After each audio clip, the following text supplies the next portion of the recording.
Since the announcement of Project 66, I have done a lot of digging, and boy howdy have I dug myself into a hole. This is mainly due to the fact that I would like to make as much of this as possible myself, including the chassis, suspension, body, and basically everything else.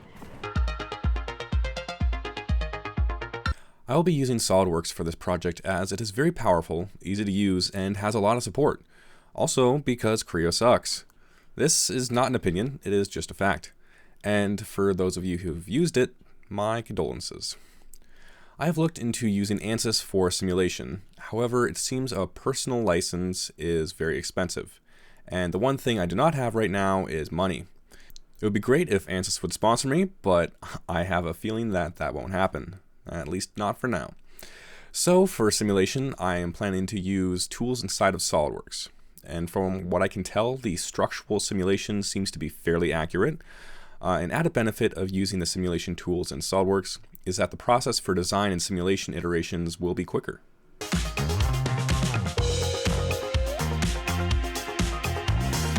I thought about making the windshield out of thermoformed plastic, as it should be relatively easy to get the exact shape I want. However, I believe a plastic windshield might easily scratch. I need to confirm this though. So I thought about going with a glass replacement windshield from an existing car. But the more I looked at the area for the windshield, the less happy I became. See, the windshield will sit here.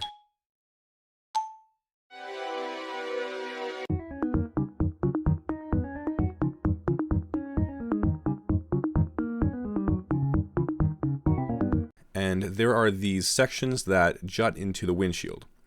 I could potentially have the full windshield sit underneath these, but I would need to seal these parts onto the windshield to prevent water from getting in, and if I ever need to remove those parts to replace the windshield or surrounding parts, I would have to break that seal, potentially damage the windshield in the process. So I think it would be preferable to have the windshield match this shape. Now, even if I find a replacement, I will also need to cut the glass into the correct shape. I know that normal glass can be scored then cut, but I don't know if it's even possible with curved automotive glass. Then there's the problem with finding the replacement in the first place. Since I don't have 3D models of windshields from any car, it's near impossible to tell if they will fit. If only there was a website like McMaster Car, but for every automotive part. Now, doors don't normally open like this, especially with a motion this wacky. There is no way I'm matching this motion short of divine intervention. However, I might be able to make it open backwards if I have a really clever mechanism. I know people will comment that burning wrenches made a door that opens backwards, but the mechanism that he made takes up where the seat is in this car, so it won't work. My initial thought is to have some kind of slider along the body with a 4-bar mechanism for opening, but this requires further development. Another issue with the door opening this way is that when someone is actually sitting in the car, it is near impossible for them to actually reach it to close it. This means that it will likely have to be a motorized door, which is not very preferable, as if the battery is disconnected, the door will not be able to be opened. Also, the door will need to have latches on both sides of the door, as the mechanism to open the door will not provide any support on one side or the other. If you notice during the animation, the window is not supported around the edge like it is in normal car doors. Teslas, however, are just like this. When Teslas are opened, they bring down the window just a bit so that it will clear the seal around the body of the car, as shown in this video. I will have to do the same for this door. I'm planning to use the Powertrain from a Tesla. As to the specific type, I am not sure yet. It sounds like the Powertrain from the Model S and X have more performance and are easier to work with, but are more expensive. And the Model 3 is the opposite. While I was digging, I found this fellow on Reddit who actually had a 3D scan of both the Model 3 Powertrain and battery. I sent him a message and I was able to buy both models for quite reasonable prices. However, I have not yet found models for the Model S and X batteries and Powertrain. Designing anything without a 3D model or measurements is near impossible without making huge guesses that will not be accurate in the least. I was thinking at first that I could just use the suspension from the Powertrain, but I will discuss in the wheel section why that is very unlikely to work. I plan to use the battery from either a Model 3, S, or X. It mainly depends on if I can get my hands on the 3D model and if I can afford it. After looking at the 3D model of the car, I thought I might be able to put the battery in the floor of the car. After putting the 3D model in, I realized that I can probably comfortably fit 2 batteries on top of each other. I am not going to do that, but this is great as I don't need to disassemble the battery like SuperFastMatt did in his electric Jag conversion. This is a great series, by the way, and I've been learning quite a bit from it. So if you enjoy this video, it's likely you'll enjoy his videos. Check them out. This upper portion of the battery is called the penthouse because it is above the battery and holds all of the important management electronics. It looks like I can tuck this section behind the interior, allowing for relatively easy access. Since I'll be dealing with high voltage that can kill, it's a good idea to think about doing anything with high voltage first. From what I can tell so far, the 2 main things to keep in mind are to not touch live high voltage terminals and to wear high voltage safety gloves. Oh, and not doing this.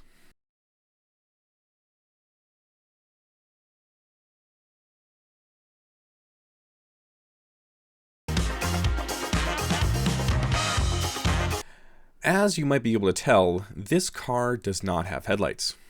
Not yet, at least. Unfortunately, in order to see at night, headlights are needed. So I needed to look around for some 3D models of headlights, but, as expected, none could be found. So I'm in a similar position as the Windshield, where I wish there was a website like McMaster for automotive parts. I could try to find any random headlight and cross my fingers that it will match the front bumper. This, however, is not likely to happen. My other option is that I make my own. This comes with a few issues. The first is I've made headlights before, but they were not very high quality. It will be difficult to make professional looking headlights. I might be able to pull it off, but it'll be difficult. The second issue is that I don't have that great of an eye for design. Designing headlights that match the style of the car will be difficult. This is where I would like to outsource to all of you watching. If you think that you can make a cool design for the headlights, please be my guest. There is a picture in the Discord in the description that you can use to draw on. I spent most of a day doing research on suspension as I would like to design my own. Plus, I'm pretty sure I have to due to the wheels. I found this series on YouTube that did an amazing job of describing different aspects of suspension and the benefits and downsides of each. If you want to learn more, please go check out those videos. This is where I got all this following information from. And I will give a summarized version of what I learned. If you don't feel like learning today, just skip ahead to where the bar at the bottom of the screen has gone away. This is camber. When going around corners, the tire deforms, giving worse grip. Adding some negative camber to the outer wheel helps to counteract this deformation, helping keep good grip. For a typical road car, there is negative 1.5 degrees of camber. This is toe. Negative toe makes driving more unstable, and positive toe makes the car more stable. It is not clear how much toe is good, but it sounds like it is a very small amount. This is KPI, or kingpin axis. This is the axis that the wheel rotates about. The distance between where this line intersects the ground and the center of the contact patch of the tire is called the scrub radius. It is positive if it is towards the inside of the car and negative if it is towards the outside of the car. The scrub radius can be made negative by angling the KPI. The forces from the road act at this contact patch point, so when the car is braking, it will try to pull the wheels out, giving less control. If the scrub radius is negative, it will try to turn in, giving better control. When braking, more weight is shifted to the front, giving better grip, making the front wheels more important when braking. When accelerating, more weight is shifted towards the back. However, if the scrub radius is negative in the back, it will try to pull the wheels out, so it is preferable to have a positive scrub radius in the back. When the wheel turns with an angled KPI, the tire must move down. Since the tire is on the ground, the car must be pushed up. Higher KPI makes the steering wheel harder to turn, but it also helps wheels return to center after turning. Vehicles usually have between 9 and 15 degrees of KPI. This is caster angle. It also helps with stability by making the wheel return to center, but similar to KPI, the more angle there is, the more difficult it is to turn the steering. Road vehicles usually have between 3 and 13 degrees, and race cars usually have between 2 and 5 degrees. Road vehicles usually have power steering too. When a car goes around a corner, the body will roll to one side, putting more force on the wheels on the outside. This can be done to find the point at which the body will rotate about when cornering.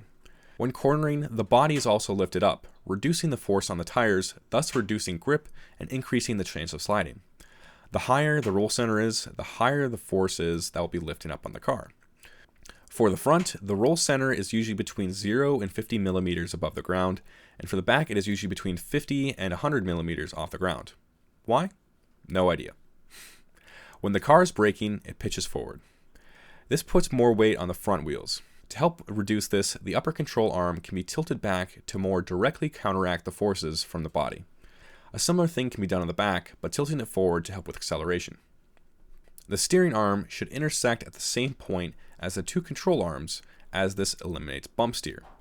Bump steer is where the steering wheel will move when one tire goes over a bump, making it less stable. The steering arm should also be the same length as the distance between the two pivot points on the control arms. The steering arm can be offset, but it must still be in line with the intersection line. It is common to make the upper control arm shorter than the lower control arms, as when the body rolls, it has less effect on the camber of the wheels when cornering. However, shorter control arms also has a greater effect on camber when the vehicle pitches forward. Finally, this is Ackerman steering.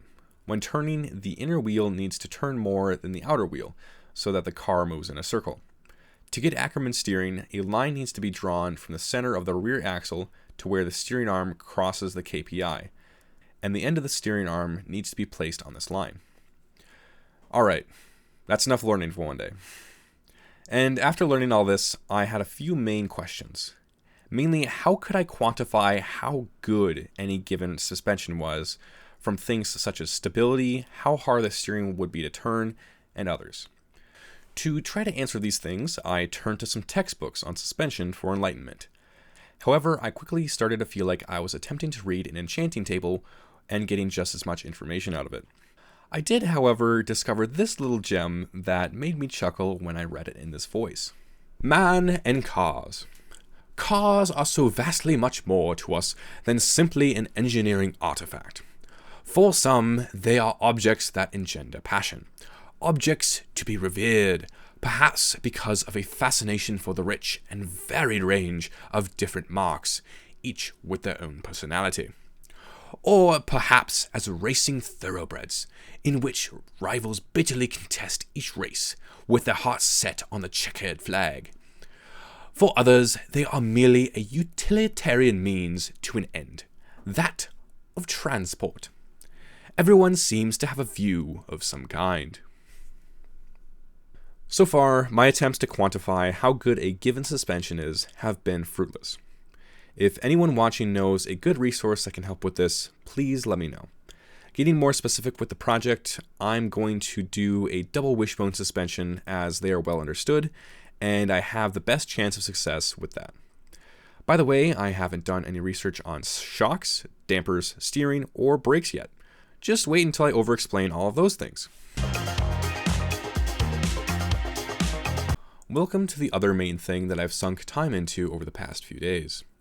First off, I just want to put into perspective just how absurdly large this vehicle is. A normal car tire is around 18 inches in diameter and 8.5 inches in width.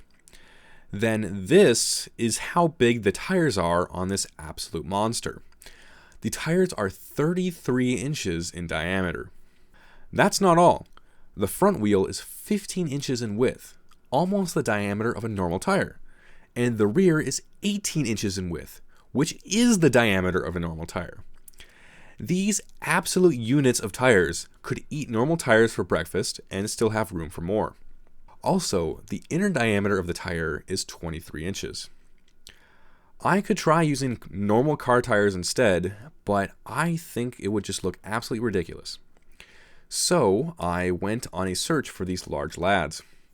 Unfortunately, from what I can tell, these exact tires do not exist. However, I've been able to find a few things that are close. Now, it seems that the most common kind of large tire is 33 inches in diameter, so that bodes well. However, the width for both the front and rear tires is an issue. It seems that there are a couple of tires that have a width of 15 inches, but the inner diameter of the wheel is only 16.5 inches at most. This would not even look close to the in-game model, and I think would ruin the look of the more sporty wheels. So instead, I found several sizes of tire that have a 20 to 22 inch inner diameter, giving a look fairly close to the in-game model. But the only issue is that they are 12.5 inches in width. I think there's an upside to this though, as the 15 inches are pretty excessive in my opinion. I was starting to get concerned about the lack of pressure that the tire pushes down on the road, letting the wheels slip more easily. But I am no expert, so I could certainly be wrong. The one benefit I see though is that for the front wheels I can have a tighter turning radius as the tire won't intersect the suspension quite as soon. After I looked up the tires, I went to find rims that would match the style of car, and I got very confused very quickly. As one would naturally do, I looked up a 12.5 inch wide rim for my 12.5 inch wide tires, but I found next to nothing. And I was rather confused as there were all these tires but no rims.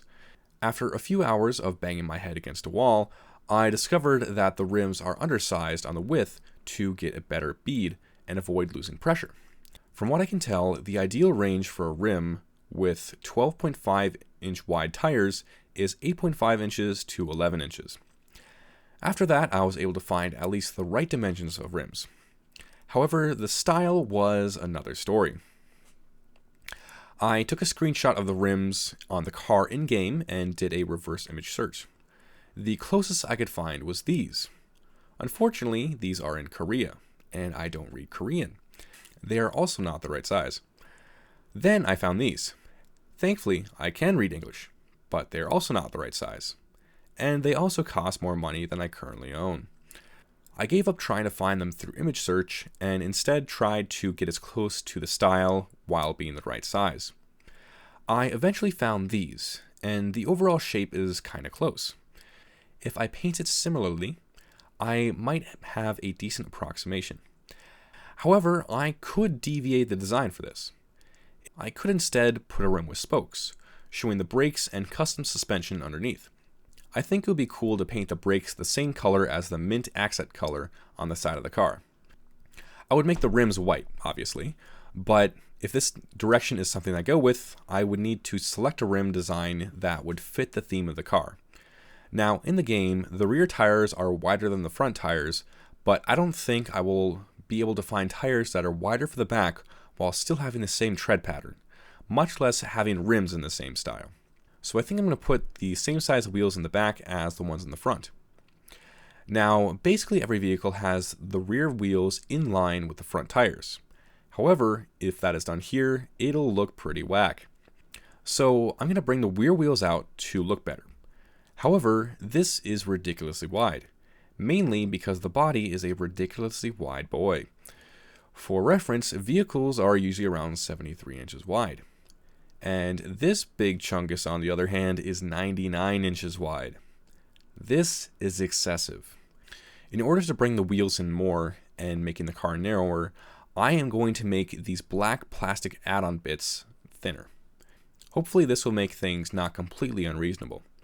Now earlier I said I had thought about using the suspension from the Tesla Powertrain in the back, but looking at it now, it's not even close.